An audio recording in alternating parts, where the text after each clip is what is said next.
Welcome to sapphire future academy board booster series. നമ്മൾ +2 സുവോളജിയിലെ human health and disease എന്നുള്ള ചാപ്റ്ററാണ് ഡിസ്കസ് ചെയ്യുന്നത്. കഴിഞ്ഞ ക്ലാസ്സിൽ നമ്മൾ പഠിച്ചത് ഇമ്മ്യൂൺ സിസ്റ്റം എന്താണ്, ഇമ്മ്യൂണിറ്റി എന്ന് പറഞ്ഞാൽ എന്താണ്, ഏതൊക്കെയാണ് നമുക്ക് കിട്ടുന്ന രണ്ട് തരത്തിലുള്ള ഇമ്മ്യൂണിറ്റി, അതിൻ്റെ ഉദാഹരണങ്ങൾ എന്തൊക്കെയാണ്, ദെൻ ഇമ്മ്യൂണൈസേഷൻ എന്താണ്, വാക്സിനേഷൻ എന്താണ്, ഇത്തരം കാര്യങ്ങളാണ് നമ്മൾ ചർച്ച ചെയ്തത്. ഇനി അടുത്ത് നമ്മൾ ഡിസ്കസ് ചെയ്യാൻ പോകുന്ന മറ്റൊരു ടോപ്പിക്കാണ് ദാറ്റ് ഈസ് അലർജി.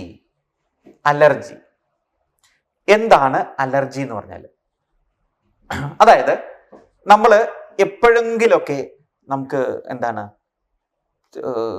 മുറിയൊക്കെ തുടക്കുമ്പോഴോ അല്ലെങ്കിൽ ഒരു പൊടിയൊക്കെ കലർന്ന ഒരു റൂമിലേക്ക് ചെല്ലുമ്പോഴോ, അടച്ചിട്ട മുറിയിലേക്ക് ചെല്ലുമ്പോഴോ, അല്ലെങ്കിൽ വണ്ടിയിലൊക്കെ എവിടെയൊക്കെ യാത്ര ചെയ്യുക, അങ്ങനെയൊക്കെ എന്തെങ്കിലുമൊക്കെ ചെയ്യുന്ന ചില സാഹചര്യങ്ങളിൽ നമ്മൾ ചിലപ്പോൾ എന്താണ് തുമ്മുമൊക്കെ ചെയ്യും അല്ലേ. ചിലപ്പോൾ നമ്മുടെ കണ്ണിൽ നിന്നൊക്കെ ചിലപ്പോൾ പെട്ടെന്ന് വെള്ളം വരും. അതുപോലെ തന്നെ ചിലപ്പോൾ നമ്മൾ പെട്ടെന്ന് മൂക്ക് ചീറ്റും, മൂക്കിൽ എന്തെങ്കിലും ഇറിറ്റേഷൻ ഒക്കെ വന്നിട്ട് ചിലപ്പോൾ മൂക്ക് ചീറ്റും. ഇങ്ങനെയൊക്കെ നമുക്ക് കൂടുതലായിട്ട് നമുക്ക് തുമ്മലൊക്കെ ഉണ്ടാവാനുള്ള സാധ്യതകൾ ചാൻസസ് വളരെ കൂടുതലാണ് അല്ലേ. അപ്പൊ ഇതിനൊക്കെ കാരണം എന്താണെന്നറിയാമോ? വേറെ പ്രത്യേകിച്ച് നമുക്ക് ചിലപ്പോൾ തുമ്മാൻ പ്രത്യേകിച്ച് കാരണമൊന്നും ഉണ്ടാവില്ല. നമുക്ക് പ്രകടമായിട്ട് നമുക്ക് പ്രത്യേകിച്ച് കാരണങ്ങളൊന്നും ചിലപ്പോൾ നമുക്ക് ഉണ്ടാവില്ല. എന്നാലും നമ്മൾ ചിലപ്പോൾ തുമ്മിക്കൊണ്ടിരിക്കും. ഇപ്പോൾ കണ്ടിന്യൂസ് ആയിട്ട് തുമ്മി 1-2 പ്രാവശ്യം തുമ്മും, ചിലപ്പോൾ കണ്ടിന്യൂസ് ആയിട്ട് തുമ്മും. തുമ്മി എന്ത് ചെയ്യും, നമ്മുടെ മൂക്കൊക്കെ ചുവന്ന് വരും, ഭയങ്കര ക്ഷീണത്തിലാവും. അല്ലെങ്കിൽ ചിലപ്പോൾ നമ്മൾ എന്തെങ്കിലും കടിച്ചാൽ, അല്ലെങ്കിൽ നമ്മുടെ ബോഡി ചില ഭക്ഷണം നമ്മൾ കഴിക്കുമ്പോൾ ചിലപ്പോൾ നമ്മുടെ ബോഡിയിൽ ചുവന്ന് തടിച്ചിങ്ങനെ വരും, നമുക്ക് ഭയങ്കര ഇച്ചിങ് ചൊറിച്ചിലുണ്ടാവും, ചുവന്ന് തടിച്ചു വരും. ഇതൊക്കെ വരാം അല്ലേ. പക്ഷെ നമുക്ക് പ്രകടമായിട്ടൊന്നും ചിലപ്പോൾ നമുക്ക് കാണാനും പറ്റില്ല. അപ്പൊ അത്തരത്തിലുള്ള ഒരു കണ്ടീഷനെ വിളിക്കുന്ന പേരാണ് അലർജി എന്ന് വിളിക്കുന്നത്. അലർജി.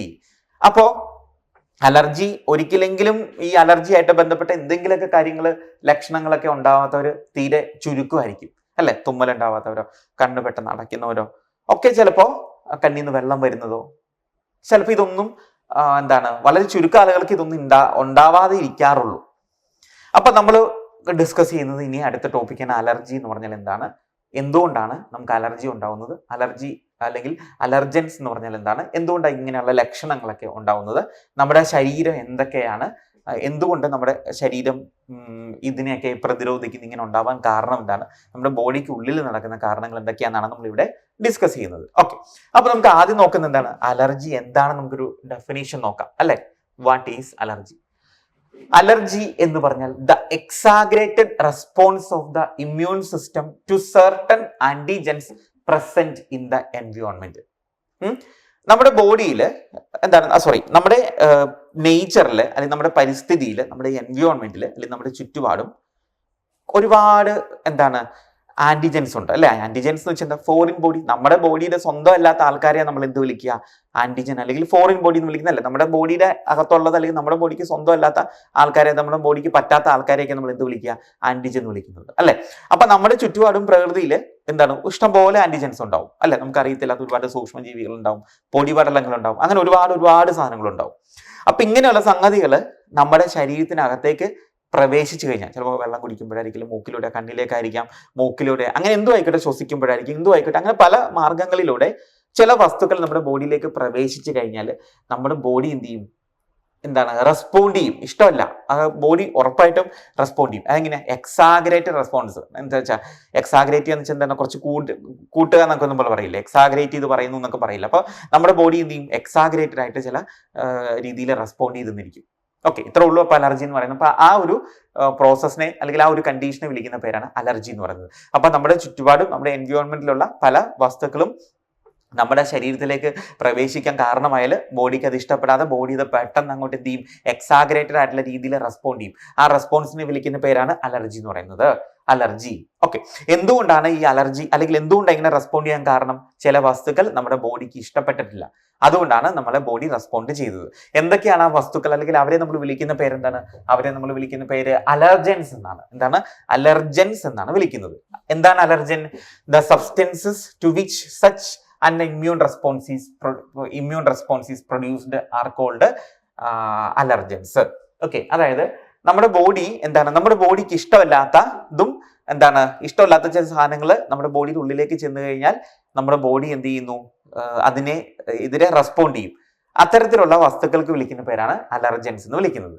അലർജൻസ് ഏതൊക്കെയാണ്? അത്തരത്തിലുള്ള അലർജൻസ് ഏതൊക്കെയാണെന്ന് അറിയുമോ? Common examples of allergens. അതിനുള്ള അലർജൻസിന്റെ common example mites in the dust. ഒന്ന് നമുക്കറിയാം, പൊടിപടലങ്ങളൊക്കെ അല്ലെ. നമ്മൾ ചിലപ്പോൾ വീടൊക്കെ വൃത്തിയാക്കുമ്പോൾ അല്ലെങ്കിൽ ചൂല് കൊണ്ട് ഇങ്ങനെ അടിക്കുകയൊക്കെ ചെയ്യുമ്പോഴത്തേക്കും ചിലപ്പോൾ പൊടിയൊക്കെ അല്ലെങ്കിൽ നമ്മൾ വണ്ടിയിൽ യാത്ര ചെയ്യുമ്പോൾ ഒക്കെ എന്ത് ചെയ്യും, ഈ പൊടിയൊക്കെ ചിലപ്പോൾ നമ്മുടെ മൂക്കിലൊക്കെ പറ്റി പിടിച്ചിരിക്കാം, അല്ലെങ്കിൽ മൂക്കിലൂടെ വരാം, അകത്തേക്ക് കയറാം, അല്ലെങ്കിൽ പറ്റി പിടിച്ചിരിക്കാം, കണ്ണിലേക്ക് വരാം അങ്ങനെ പല രീതിയിൽ ഡസ്റ്റ് പാർട്ടിക്കിൾസ്, പൊടിപടലങ്ങൾ നമ്മുടെ ശരീരത്തിലേക്ക് പ്രവേശിക്കാം. അപ്പൊ എന്ത് ചെയ്യും, നമ്മൾ ഹാച്ചി ഹാച്ചി എന്ന് പറഞ്ഞ് ഇങ്ങനെ തുമ്മും അല്ലെ, ചീറ്റും അല്ലെ. അതാണ്. പിന്നെ ചില പോളൻസ്, പൂമ്പൊടികളൊക്കെ ഉണ്ടാവില്ലേ, പൂവിന്റെ ചിലപ്പോൾ നമ്മൾ ഒരു പൂവ് എടുത്ത് മണക്കുക ഇങ്ങനെ, അപ്പൊ മണക്കുമ്പോഴത്തേക്കും അതിന്റെ ഈ പോളൻസ് ഉണ്ടാവും, പൂമ്പൊടിയൊക്കെ ഉണ്ടാവും. ആ പോളൻസിന്റെ എന്ത് ചെയ്യും, അത് ചിലപ്പോൾ എന്ത് ചെയ്യും, നമ്മൾ പെട്ടെന്ന് തുമ്മാനുള്ള സാധ്യതയുണ്ട്. എല്ലാവർക്കും ഉണ്ടാവണമെന്നില്ല, ചിലർക്ക് മാത്രം. ചിലർക്ക് അത് പിടിക്കാൻ ഇഷ്ടപ്പെടാതെ വരും, ബോഡിക്ക് അത് ഇഷ്ടപ്പെടാതെ വരും. ചില സ്മെല്ലുകൾ അല്ലെ, നമ്മൾ ചില ഈ പൂവ് മണക്കുമ്പോൾ ചില സ്മെല്ലുകൾ വരുമ്പോൾ നമ്മൾ ഭയങ്കരമായിട്ട് തുമ്മുന്നുണ്ട് ചിലപ്പോൾ.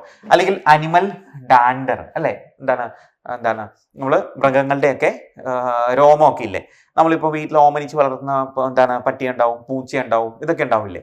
അപ്പൊ ഇതൊക്കെ ചിലപ്പോൾ ഇങ്ങനെ പെട്ടെന്ന് ഇങ്ങനെ സടകുടഞ്ഞ് ഇങ്ങനെ ചാടി ഇങ്ങനെ എഴുന്നേക്കുമ്പോൾ ഇവരിങ്ങനെ പെട്ടെന്ന് ഇങ്ങനെ കുടയുമൊക്കെ ചെയ്യില്ല. അപ്പൊ എന്ത് ചെയ്യും, ഇവരുടെ ബോഡിയിൽ നിന്ന് ഈ ഡാൻഡറുകൾ, അതായത് ഈ അവരുടെ രോമമൊക്കെ നമ്മുടെ ചുറ്റുപാടും റിലീസ് ചെയ്യും അല്ലെ, ഇങ്ങനെ സ്പ്രെഡ് ആവും. അപ്പൊ സ്പ്രെഡ് ആകുമ്പോൾ ചിലപ്പോൾ നമ്മുടെ മൂക്കിലേക്കോ അല്ലെങ്കിൽ അതിന്റെ സ്മെല്ലൊക്കെ വരുമ്പോഴത്തേക്ക് പെട്ടെന്ന് നമുക്ക് തുമ്മുകയൊക്കെ ചെയ്യും. മനസ്സിലായോ? അപ്പൊ അങ്ങനെ നമ്മുടെ ബോഡിക്ക് ഒട്ടും ഇഷ്ടമല്ലാത്ത സംഗതികൾക്ക് വിളിക്കുന്ന പേരാണ് അലർജൻസ് എന്ന് വിളിക്കുന്നത്. അപ്പൊ അവര് വലിയ പ്രശ്നങ്ങളൊന്നും ഉണ്ടാക്കണമെന്നൊന്നും ഇല്ല കേട്ടോ, വലിയ പ്രശ്നങ്ങളൊന്നും ഉണ്ടാക്കണമെന്നൊന്നും ഇല്ല. പക്ഷേ നമുക്ക് ചില തുമ്മല് ചിലപ്പോൾ കണ്ടിന്യൂസ് ആയിട്ട് കുറേ സമയത്തേക്ക് തുമ്മാം, ചിലപ്പോൾ കണ്ണിൽ നിന്ന് വെള്ളം വരാം, അല്ലെങ്കിൽ ചിലപ്പോൾ കൈയൊക്കെ ചിലപ്പോൾ ചൊറിഞ്ഞു വരാം. ചില ആളുകൾക്ക് ചില ഫുഡ് കഴിക്കാൻ പറ്റില്ല, ചിലർക്ക് ചില മീറ്റ് ഐറ്റംസ് കഴിക്കാൻ പറ്റില്ല. കഴിച്ചാൽ അപ്പം എന്ത് ചെയ്യും, പെട്ടെന്ന് ശരീരമൊക്കെ ചൊറിഞ്ഞ് വരികയൊക്കെ ചെയ്യുന്നതാണ്. നോക്കിക്കേ, ഇതാണ് നമ്മൾ അലർജി ഉണ്ടാവുന്നത്, അതിന്റെ ചില അലർജിയുടെ റിയാക്ഷൻസ് ആയി കൊടുത്തിരിക്കുന്നത്. എക്സാഗ്രേറ്റഡ് റെസ്പോൺസ് കണ്ടോ, മൂക്ക് ചീറ്റുന്നത് കണ്ടോ, തുമ്മുന്നത് കണ്ടോ, മൂക്ക് ചീറ്റാം അല്ലെങ്കിൽ തുമ്മുന്നത് കണ്ടോ. അതുപോലെ തന്നെ കണ്ടോ, കണ്ണിൽ നിന്ന് വെള്ളം വരാം, കണ്ണിൽ നിന്നും ചൊറിച്ചിൽ വരാം, കണ്ണിൽ നിന്ന് ഇങ്ങനെ ചൊറിയുന്നത് വരാം, അല്ലെങ്കിൽ കണ്ണിൽ നിന്ന് വെള്ളം വരാം, കണ്ണ് അടഞ്ഞു പോകാം ചിലപ്പോൾ പെട്ടെന്ന്. നോക്കൂ, ഇത് കണ്ടോ, ചുവന്ന് തടിച്ച കുഞ്ഞു പാടുകൾ ഇങ്ങനെ വരാം, അല്ലെങ്കിൽ ചിലപ്പോൾ നമ്മൾ ചൊറിയും, ചിലപ്പോൾ അത് വലിയ പാടായിട്ട് മാറാം. കണ്ടോ, ഇതൊക്കെ ഈ അലർജി ഉണ്ടാവുന്നതിന്റെ ലക്ഷണങ്ങൾ. എന്താ ഉദ്ദേശിക്കുന്നത്, ഈ സാധനം അല്ലെങ്കിൽ ഇപ്പോൾ നമ്മുടെ ബോഡിയിലേക്ക് പ്രവേശിച്ച് അല്ലെങ്കിൽ നമ്മൾ എക്സ്പോസ്ഡ് ആയിട്ടുള്ള ഈ സാധനം നമ്മുടെ ബോഡിക്ക് പറ്റില്ല എന്നാണത് ഉദ്ദേശിക്കുന്നത്. മനസ്സിലായോ? അപ്പൊ ബോഡി ശരിക്കും പറഞ്ഞാൽ നമുക്കൊരു ഒരു ഹിന്റ് തരുക ചെയ്യുന്നത്. ഈ അലർജി വന്നാൽ ബോഡി നമുക്കൊരു ഹിന്റ് തരുക ചെയ്യുന്നത്, ഇത് നമ്മൾക്ക് പറ്റില്ല, അതുകൊണ്ട് പരമാവധി ഇങ്ങനെയുള്ള കണ്ടീഷനിൽ നിന്നും ഒഴിവായി നിൽക്കുക. പൊടി, ചിലർ പറയില്ലോ എനിക്ക് പൊടി അടിച്ചാൽ അലർജിയാണ്. എന്തായിരിക്കും, പൊടി അയാൾക്ക് പറ്റില്ല, അപ്പം പൊടി അടിക്കാതിരിക്കുക എന്നുള്ളതാണ്. അല്ലെങ്കിൽ ചില ഫുഡ് കഴിക്കുമ്പോഴത്തേക്കും അലർജിയാ, ചുവന്നത് അടിച്ചു വരും, അല്ലെങ്കിൽ ചൊറിച്ചിൽ വരും. അപ്പൊ ആ തരത്തിലുള്ള ഫുഡ് കഴിക്കാതിരിക്കുക എന്നുള്ളതാണ് ചെയ്യേണ്ടത്. മനസ്സിലായി? അപ്പൊ ബോഡിക്ക് അത് ഒട്ടും പറ്റില്ല. എല്ലാവർക്കും ഒരുപോലെ വരണം എന്നില്ല കേട്ടോ. നമ്മുടെ ബോഡിയുടെ ഇമ്മ്യൂൺ സിസ്റ്റത്തിന്റെ, നമ്മുടെ ബോഡിയുടെ ഫിസിയോളജിക്കൽ ആക്ഷൻ അനുസരിച്ച് അത് പലർക്കും വേരി ചെയ്തുകൊണ്ടിരിക്കും. എല്ലാവർക്കും പൊടി അലർജി ആവണം എന്നില്ല. ആദ്യം ഒരു ചെറിയ തുമ്മൽ ഉണ്ടാവുമായിരിക്കും, ചിലപ്പോൾ പൊടി വന്നാൽ എല്ലാവർക്കും ഉണ്ടാവുമായിരിക്കും. എന്നാൽ വലിയൊരു സിവിയർ കണ്ടീഷനിലേക്ക് പോവാറില്ല. എല്ലാവർക്കും മീറ്റ് കഴിച്ചാലോ അല്ലെങ്കിൽ ചില പ്രത്യേക ഫുഡ് കഴിച്ചാൽ എല്ലാവർക്കും അങ്ങനെ ഇച്ചിങ് അല്ലെങ്കിൽ റെഡ്നെസ് ഉണ്ടാവണം എന്നില്ല. അങ്ങനെയൊക്കെ അതൊക്കെ ഡിപ്പെൻസ് അല്ലെ, ആളുകളെ ഡിപ്പെൻഡ് ചെയ്തിരിക്കും.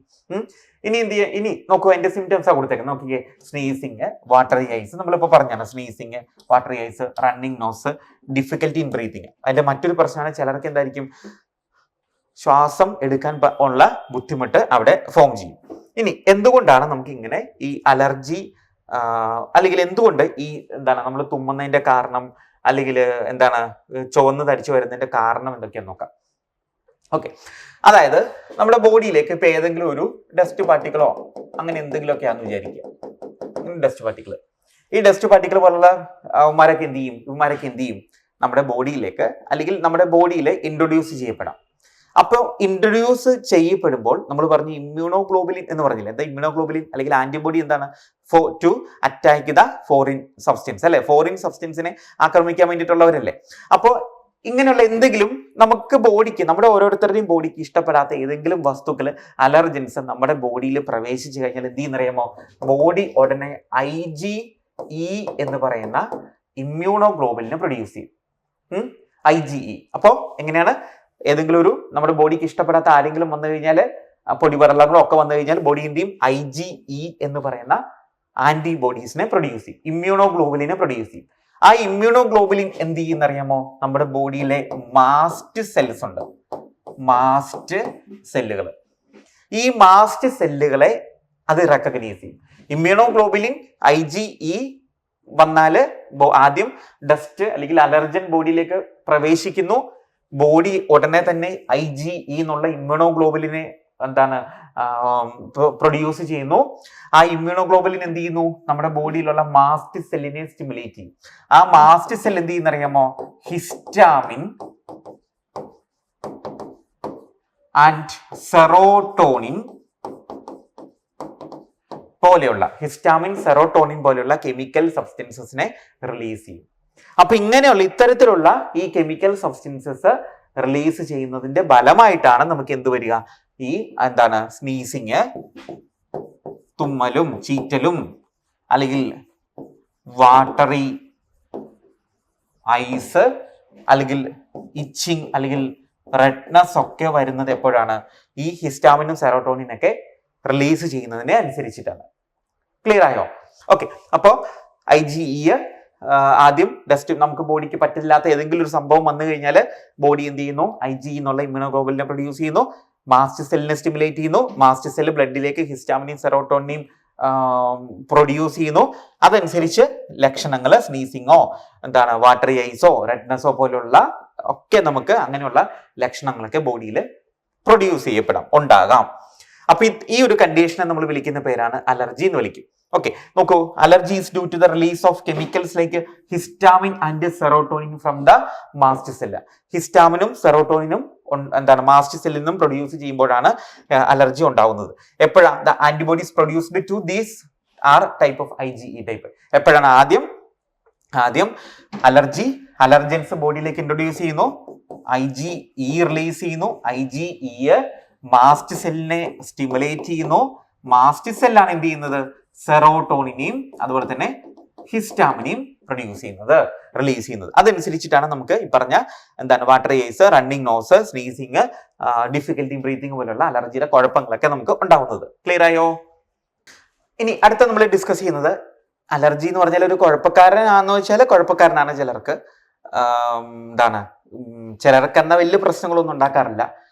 ഭയങ്കര ഭീകരമായിട്ടുള്ള കുഴപ്പക്കാരനാണെങ്കിൽ എന്ത് ചെയ്യണം, നമ്മൾ ഡോക്ടറെ കണ്ട് അതിന് ചികിത്സ നേടുക തന്നെ ചെയ്യണം, അല്ലെ, ട്രീറ്റ്മെന്റ് എടുക്കുക തന്നെ ചെയ്യണം.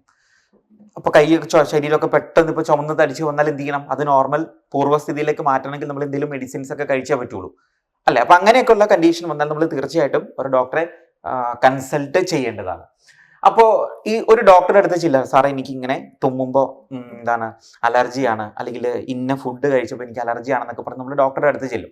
അപ്പൊ ഡോക്ടർക്ക് പെട്ടെന്ന് ഈ മരുന്ന് കഴിച്ചാൽ മതി, ഇത് കഴിച്ചോ എന്ന് പറഞ്ഞ് വെറുതെ നമുക്ക് മരുന്ന് തന്നുവിടാൻ ഡോക്ടർക്ക് പറ്റില്ല.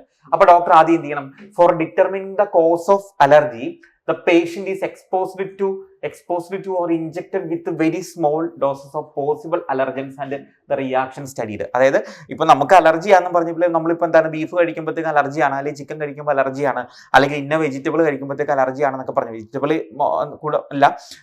കൂടുതലും ചിക്കനും മീറ്റൊക്കെ കഴിക്കുമ്പോൾ അലർജിയാന്നൊക്കെ പറഞ്ഞ് ചെന്നിട്ടുണ്ടെങ്കിൽ, അല്ലെങ്കിൽ ഇന്ന പൊടി അടിക്കുമ്പോൾ അലർജിയാന്ന് ചെന്നിട്ടുണ്ടെങ്കിൽ എന്ത് ചെയ്യും, ആദ്യം ഡോക്ടർക്ക് ഇത് മനസ്സിലാക്കണം, ഏത് അലർജൻ ആണ് എന്ന് മനസ്സിലാക്കണം. അതായത് സെറട്ടോണിൻ ആണോ ഹിസ്റ്റാമിൻ ആണോ പ്രൊഡ്യൂസ് ചെയ്യുന്നത് എന്ന് മനസ്സിലാക്കണം. അപ്പൊ അങ്ങനെ മനസ്സിലാക്കണമെങ്കിൽ എന്ത് ചെയ്യും, ഡോക്ടർ എന്ത് ചെയ്യും, പലതരത്തിലുള്ള അലർജൻസിനെ, നമുക്ക് ഈ പറയുന്ന അലർജി ഉണ്ടാക്കാൻ കാരണമാകുന്ന പലതരത്തിലുള്ള അലർജൻസിനെ നമ്മുടെ ബോഡിയിലേക്ക് ഇൻട്രൊഡ്യൂസ് ചെയ്യും, അല്ലെങ്കിൽ ചിലപ്പോൾ ഇൻജെക്ട് ചെയ്യും. അങ്ങനെ ഇൻജെക്ട് ചെയ്തിട്ട് എങ്ങനെയാണ് ഈ റിയാക്ഷൻ നടക്കുന്നത് എന്ന് അദ്ദേഹം എന്ത് ചെയ്യും, സ്റ്റഡി ചെയ്യും. ഭയങ്കരമായിട്ട് തുമ്മുവാണോ, ഭയങ്കരമായിട്ട് കണ്ണീന്ന് വെള്ളം വരുവാണോ, അല്ലെങ്കിൽ ശരീരം മുഴുവൻ ചുവന്ന് തടിക്കുകയാണോ, വലിയ ചുവന്ന തടിപ്പുകളാണോ, ചെറിയ ചെറിയ സ്പോട്ടുകളായിട്ടാണോ വരുന്നത് എന്നൊക്കെ അറിയാൻ വേണ്ടിയിട്ട് എന്ത് ചെയ്യും, നമുക്ക് അറിയാവുന്ന അല്ലെങ്കിൽ പലതരത്തിലുള്ള അലർജൻസിനെ നമ്മുടെ ബോഡിയിലേക്ക് വളരെ സ്മോൾ ഡോസസിൽ ഇൻജെക്ട് ചെയ്തിട്ട് എങ്ങനെയാണ് ആ റിയാക്ഷൻ നടക്കുന്നത് എന്ന് മനസ്സിലാക്കും, ഏത് അലർജൻ ആണെന്നുള്ളത് മനസ്സിലാക്കും. എന്നിട്ട് എന്ത് ചെയ്യും, എന്നിട്ടാണ് നമ്മൾ അദ്ദേഹം ട്രീറ്റ്മെന്റ് തരുന്നത്, എന്ത് ഡ്രഗ് അല്ലെങ്കിൽ എന്ത് ട്രീറ്റ്മെന്റ് ആണ് തരേണ്ടതെന്ന് ഉദ്ദേശിക്കുന്നത്. അതെന്തൊക്കെയാണ്, use of drugs like ആന്റിഹിസ്റ്റാമിൻ.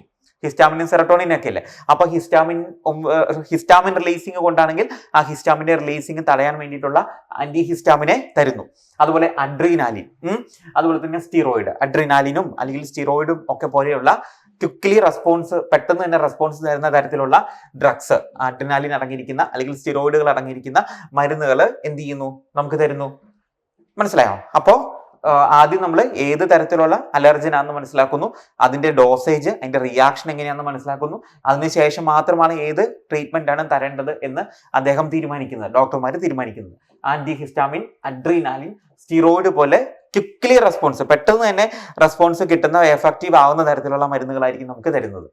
Clear ആയോ? ഇത്രയുമാണ് നമ്മൾ അലർജിയെ കുറിച്ച് ഡിസ്കസ് ചെയ്യാനുള്ളത്. ഓക്കെ, ഇനി നമുക്ക് ഇതിലെ കോമൺ ആയിട്ടുള്ള കാര്യമാണ്. നമുക്കറിയാം modern day lifestyle has resulted in lowering of immunity and more sensitivity to allergens and more children in metro cities of India suffer from allergies and asthma due to sensitivity to the environment. അല്ലെ, ഇപ്പൊ നമ്മൾ അനുഭവിച്ചുകൊണ്ടിരിക്കുന്ന ഒരു പ്രധാനപ്പെട്ട ഒരു പ്രശ്നം തന്നെയാണ് എന്താണ്, അലർജി എന്ന് പറയുന്നത്. പലതരത്തിലുള്ള അലർജി, അതുപോലെ തന്നെ ആസ്മ പോലുള്ള അസുഖങ്ങളുള്ള ആളുകൾ, ആസ്മയൊക്കെ പല കാരണങ്ങളുണ്ടാവും, ആസ്മ പോലുള്ള അസുഖങ്ങൾ എന്താണ്, നമ്മുടെ മോഡേൺ ഡേ ലൈഫ് സ്റ്റൈലാണ്.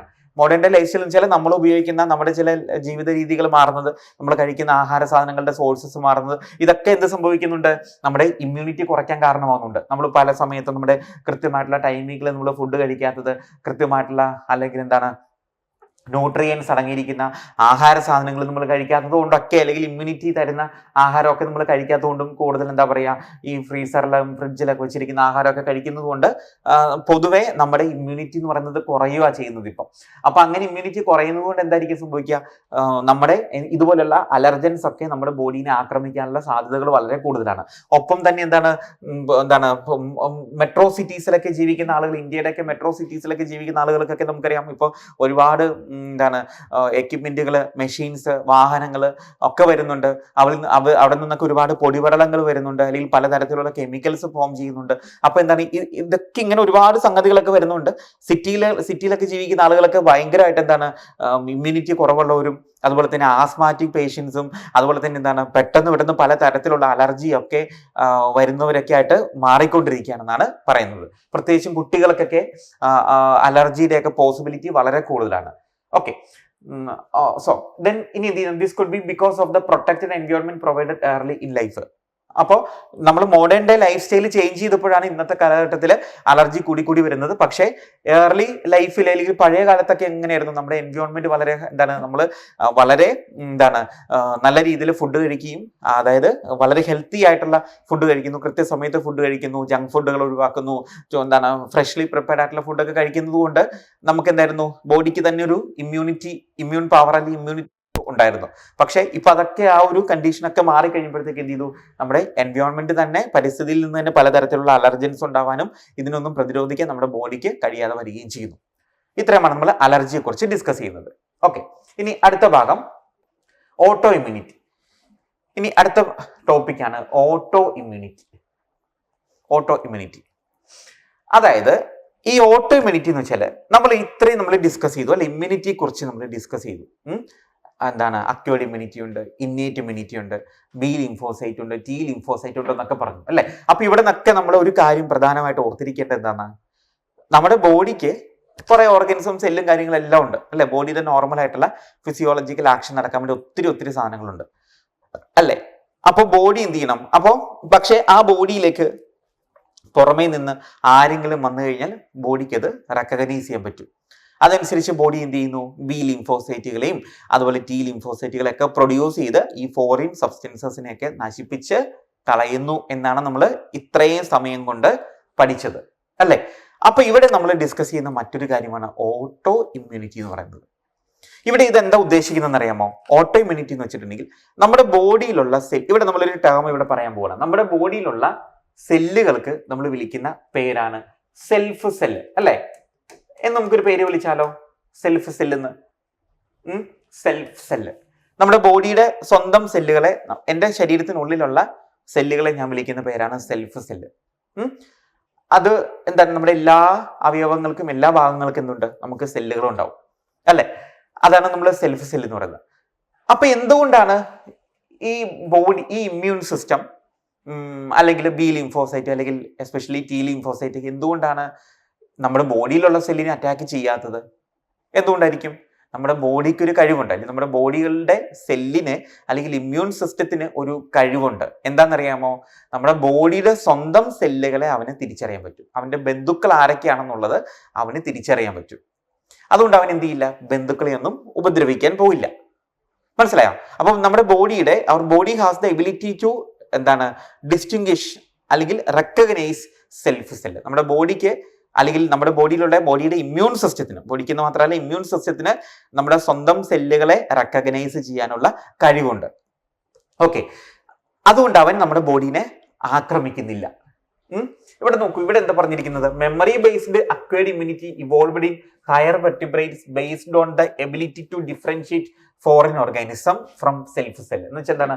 നമ്മുടെ ബോഡിക്ക് മെമ്മറി ഉണ്ടെന്ന് പറഞ്ഞു. ഇമ്മ്യൂൺ സിസ്റ്റത്തിന് ഒരു പ്രത്യേകതയുണ്ട്, അല്ലെങ്കിൽ ഹയർ വെർട്ടിബ്രേറ്റ്സിന്റെ ഇമ്മ്യൂൺ സിസ്റ്റത്തിന് ഒരു പ്രത്യേകതയുണ്ട്. എന്താണ്? മെമ്മറി എന്ന് പറഞ്ഞൊരു സംഗതിയുണ്ട്. അതുകൊണ്ട് സെൽഫ് സെല്ലും ഫോറിൻ സെല്ലും ഒക്കെ അവനെ തിരിച്ചറിയാനും, അതുപോലെ തന്നെ ഏതെങ്കിലും ഒരു ഫോറിൻ സെല്ല് വന്നു കഴിഞ്ഞാൽ നമ്മുടെ ബോഡിയെ ആക്രമിച്ചു കഴിഞ്ഞാൽ അതിനെ ഓർത്തിരിക്കാനുള്ള കഴിവൊക്കെ ആർക്കുണ്ട്? നമ്മുടെ ഇമ്മ്യൂൺ സിസ്റ്റത്തിന് ഉണ്ട്.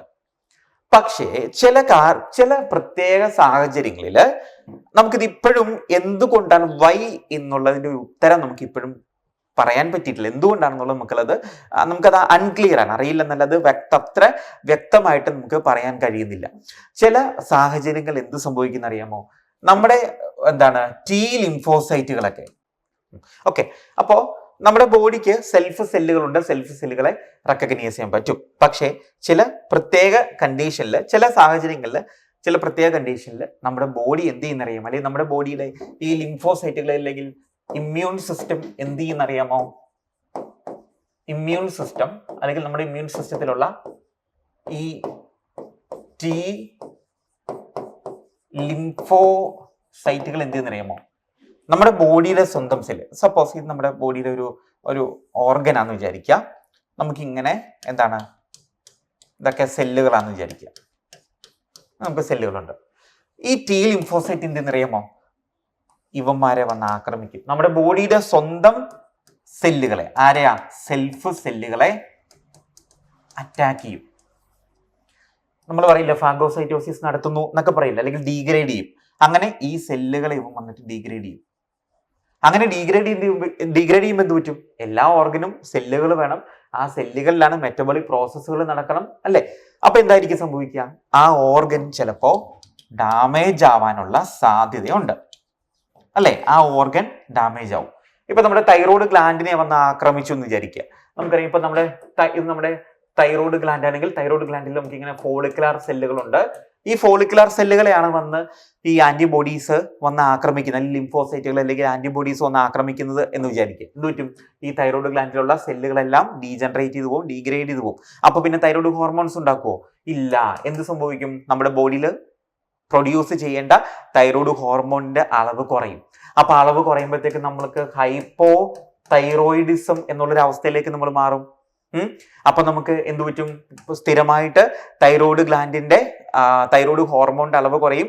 അതനുസരിച്ച് നമുക്ക് മറ്റു പല അസുഖങ്ങളും ഡിസീസുകളൊക്കെ ഉണ്ടാവാൻ കാരണമാവുകയും ചെയ്യും.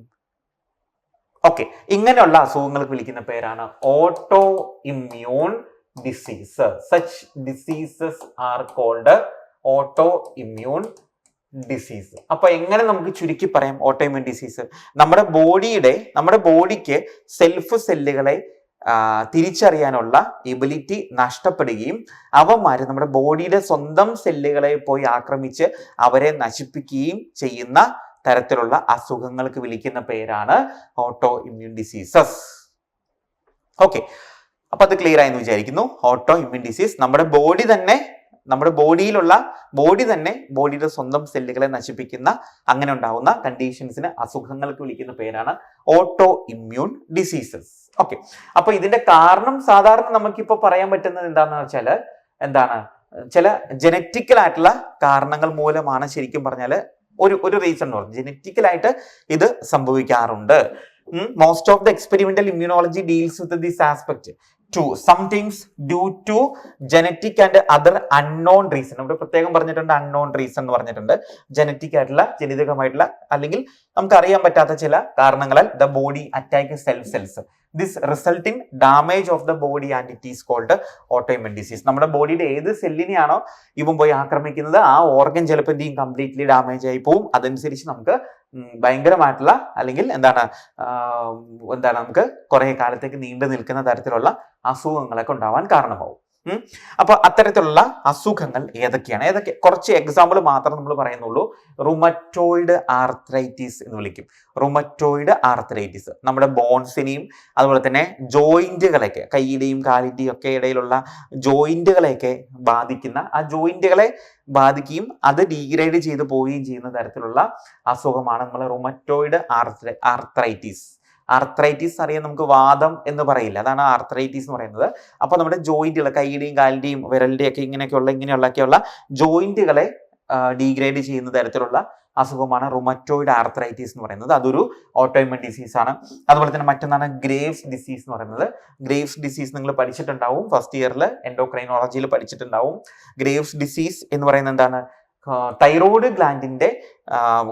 ഗ്ലാൻഡിനുണ്ടാവുന്ന അല്ലെങ്കിൽ തൈറോയ്ഡ് ഗ്ലാൻഡിലെ ഫോളിക്കുലാർ സെൽസിനുണ്ടാവുന്ന ഓട്ടോ ഇമ്മ്യൂൺ അറ്റാക്ക് മൂലം തൈറോയ്ഡ് ഗ്ലാൻഡ് ഹൈപ്പർ ആക്റ്റീവായി പോകുന്ന ഒരു കണ്ടീഷനാണ്, അല്ലെങ്കിൽ അത്തരത്തിലുള്ള ആ അസുഖത്തിന് വിളിക്കുന്ന പേരാണ് ഗ്രേവ്സ് ഡിസീസ് എന്ന് വിളിക്കുന്നത്. തൈറോയ്ഡ് ഗ്ലാൻഡിനെ ബാധിക്കുന്ന അസുഖമാണ് ഗ്രേവ്സ് ഡിസീസ്. അടുത്തത് മ്യാസ്തീനിയ ഗ്രേവിസ്. മ്യാസ്തീനിയ ഗ്രേവിസ് എന്ന് പറയുന്നത് നമ്മുടെ മസിൽസിനെ, സ്കെലിറ്റൽ മസിൽസിനെ ബാധിക്കുന്ന ഒരു തരം അസുഖമാണ് മ്യാസ്തീനിയ ഗ്രേവിസ് എന്ന് പറയുന്നത്. മസിൽസിന്റെ ഡീജനറേഷൻ, നെർവസ് സിസ്റ്റവും മസിൽ സിസ്റ്റവും തമ്മിലുള്ള ഒരു കണക്ഷൻ ഒക്കെ നഷ്ടപ്പെട്ടു പോകുന്ന തരത്തിലുള്ള ഒരു മസ്കുലാർ സിസ്റ്റമാണ്, ഒരു പ്രോബ്ലമാണ് നമ്മൾ മ്യാസ്തീനിയ ഗ്രാവിസ് എന്ന് വിളിക്കുന്നത്. ഓക്കെ, ഇത്രയും അങ്ങനെ ഒരുപാട് ഓട്ടോഇമ്യൂൺ ഡിസീസുകളാണ് നമുക്കിപ്പോൾ നിലവിലുള്ളത്. ഞാൻ പ്രധാനപ്പെട്ട 3 അസുഖങ്ങളെ കുറിച്ച് ഡിസ്കസ് ചെയ്തു എന്നുള്ളൂ.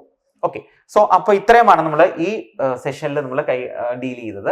ഓക്കെ, അപ്പൊ ആദ്യം നമ്മൾ പറഞ്ഞു ആദ്യത്തെ ക്ലാസ്സിൽ ആദ്യം നമ്മൾ ഡിസ്കസ് ചെയ്തു എന്താണ് അലർജി എന്താണെന്ന് ഡിസ്കസ് ചെയ്തു. നമ്മൾ പറഞ്ഞു അലർജി എന്ന് പറഞ്ഞാൽ എക്സാഗ്രേറ്റഡ് റെസ്പോൺസ് ആണ്. Exaggerated response of the immune system ആണ് നമ്മൾ അലർജി എന്ന് പറയുന്നത്. അതിനുശേഷം അലർജിയുടെ ട്രീറ്റ്മെന്റ്, എങ്ങനെയാണ് അലർജി ഉണ്ടാകുന്നതിന്റെ കാരണങ്ങൾ പറഞ്ഞു. പിന്നെ നമ്മൾ ഡിസ്കസ് ചെയ്തത് എന്താണ്, ഓട്ടോ ഇമ്മ്യൂൺ ഡിസീസ് എന്താണെന്നാണ് പറഞ്ഞിരിക്കുന്നത്. ഓക്കെ, ഇത്തരമാണ് നമ്മൾ ഈ സെഷനിൽ ഡിസ്കസ് ചെയ്തത്. താങ്ക്